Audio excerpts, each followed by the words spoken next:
My brother hasn't remembered my birthday in 10 years. Not a card, not a text, not even a 2-second phone call.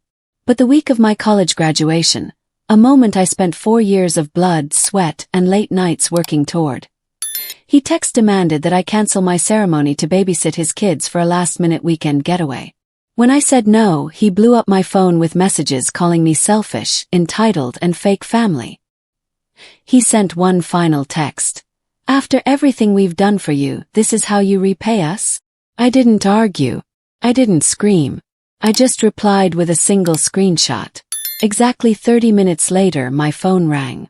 My brother was practically hyperventilating on the line, his voice trembling. "Where did you get that? Delete it right now. Follow my story until the end. And comment the city you're watching from so I can see how far my story has reached. My name is Chloe, I'm 26 years old, and for as long as I can remember, I was the invisible child in our family. My older brother Damon was 6 years my senior, but emotionally, he acted like the sun that the rest of us were supposed to orbit. He was loud, charming when he wanted to be, and completely self-absorbed. I learned early on that my role in Damon's life was to be convenient. When I was putting myself through university, working 2 separate jobs just to cover rent and cheap groceries, Damon never once called to ask how I was doing. 10 years of birthdays passed without a single card, a text, or even a 2-second phone call from him. When I turned 21, I sat in my tiny studio apartment waiting for a message that never came.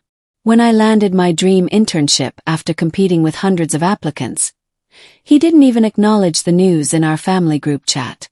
Yet the expectation for me was completely different. I was expected to show up to every one of his milestones like an obedient fan. I was asked to buy expensive baby shower gifts, attend endless family dinners, and celebrate his promotions. Whenever I tried to gently set boundaries, my mother would pat my hand and say, "That's just how your brother is, Chloe. You know he's busy with his career. Be the bigger person." So I kept my mouth shut.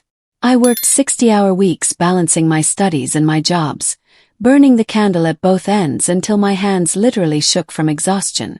I believed that if I just kept my head down, graduated, and built my own life, I could finally escape the shadow of being Damon's personal background character. But I was wrong. After 4 grueling years of non-stop work, the finish line was finally in sight. I received the official email confirming my graduation date, along with 4 digital tickets for the commencement ceremony. I was graduating near the top of my class, and for the first time in my life I felt a deep sense of pride. I booked a small table at a local restaurant to celebrate afterward with a couple of close friends who had seen me through every late-night breakdown. That exact evening, my phone buzzed with a text message from Damon. There was no, "Hey, how are you?" or "Congrats on finishing school." Instead it read, "Sarah and I just booked an anniversary trip to Cabo for next weekend. You need to watch the kids from Thursday afternoon to Sunday night. Drop by tomorrow so Sarah can run through their routine with you." I stared at the screen in disbelief.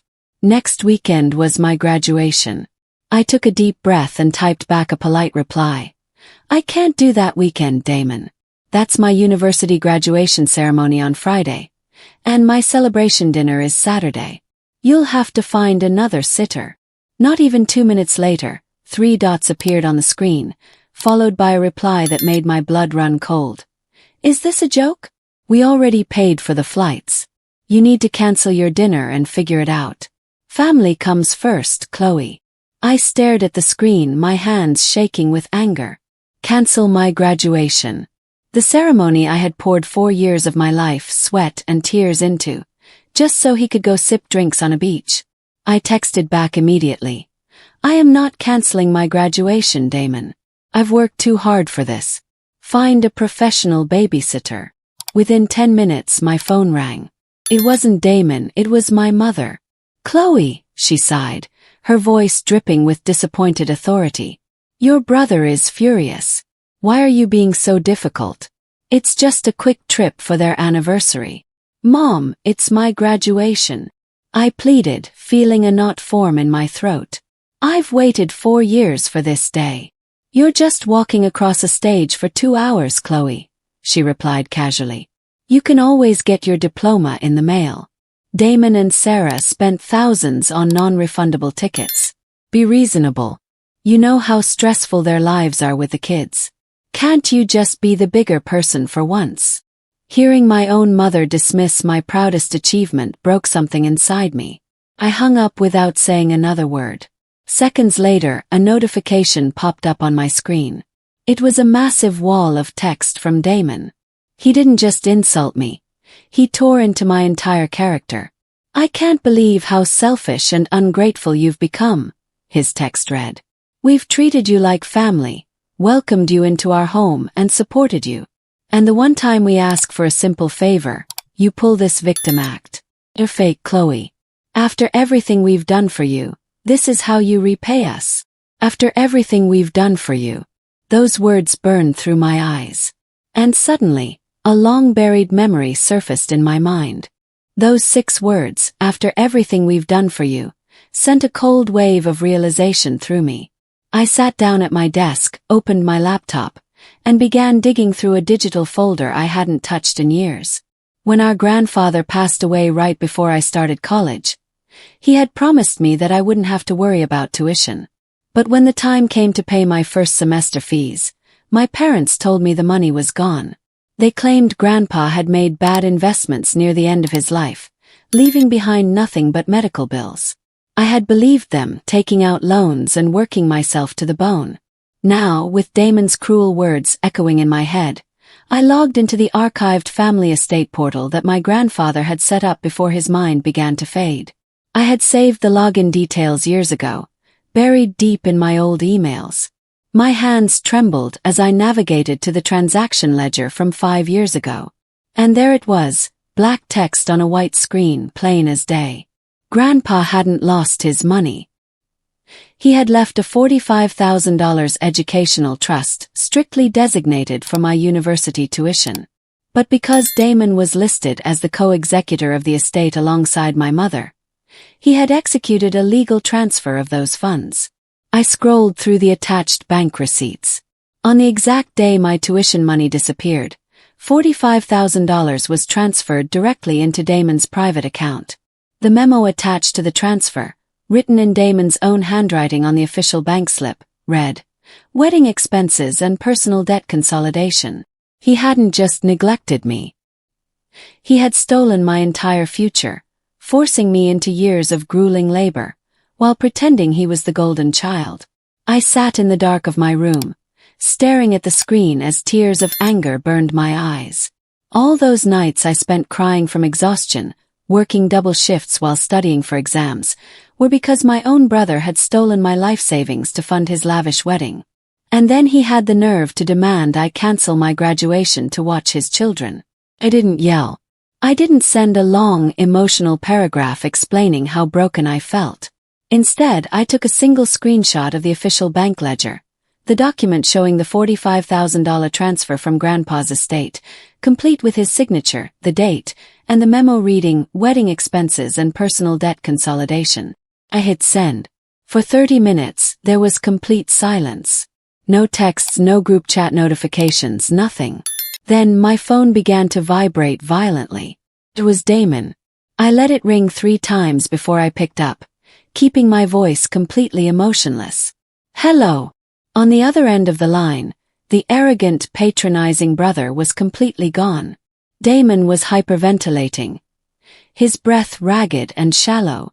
"Chloe," he stammered, his voice trembling so hard he could barely get the words out. Where did you get that picture? Who gave that to you?" "It's from Grandpa's estate portal, Damon," I replied calmly. "The one you thought I was too young to ever look into." "Listen to me," he pleaded, the panic rising in his tone until he sounded almost frantic. "You need to delete that right now. Immediately. Do you hear me? If Mom and Dad see that, or if Sarah's family finds out. Chloe, please. Delete it right now. What do you want? How much do you want?" Hearing Damon beg was the most satisfying sound I had ever heard. "I don't want your money right now, Damon," I said softly. "I'm going to my graduation." I hung up before he could answer. The next day, I walked across that stage in my cap and gown. My close friends cheered from the stands, and for the first time in years I felt whole. But the real confrontation came at the post-graduation dinner my parents had reluctantly arranged at a local restaurant. Damon and Sarah showed up, looking pale and nervous, while my mother immediately started in on me. "Chloe, your brother had to push back his vacation by a day because of your stunt. I hope you're happy with yourself." I didn't argue. Instead, I pulled a crisp white envelope from my bag and set it in the middle of the table. "What is this?" my father asked, frowning as he opened it. Inside were printed copies of the bank statements, the $45,000 transfer slip, and the original terms of Grandpa's trust. As my parents read through the documents, the color completely drained from their faces. My mother looked at Damon in horror, while my father's hands began to shake with rage. "You took her college money," my father whispered, his voice dangerously low. "You let your sister work herself into the ground for 5 years while you spent her inheritance on a wedding?" Sarah gasped, staring at Damon like he was a total stranger, while Damon sat frozen, unable to utter a single excuse. I leaned forward, looking my brother dead in the eye. "You have 30 days to set up a legal repayment plan for every single dollar plus interest. If you don't, these documents go straight to the police and a lawyer." Damon didn't risk going to prison. Within 2 weeks, his lawyer delivered a signed agreement outlining a strict monthly repayment plan for the full $45,000, along with accrued interest. Forced to face the fallout of his own greed, he had to cancel his luxury trips, sell his sports car, and take on extra consulting work just to meet the payments. Sarah was so disgraced by the truth that she forced him into marital counseling, while my parents were left drowning in shame for how they had enabled him for decades. For the first time in my life, I wasn't the quiet background character taking the high road. I used the initial lump sum repayment to clear my remaining student loans, move into a beautiful apartment near my new job, and finally breathe without the weight of financial exhaustion on my chest. I set firm, non-negotiable boundaries with my family, choosing to surround myself only with people who value and respect me. Standing up for myself didn't just win back my money, it gave me back my life. Now, I'm curious about you who listened to my story. What would you have done if you found out your sibling stole your life savings? Would you have given them a second chance, or exposed them like I did? Comment below and let me know. And if you enjoyed this story, don't forget to like, subscribe, and check out the 2 videos on screen for more wild stories. Thank you for watching until the end.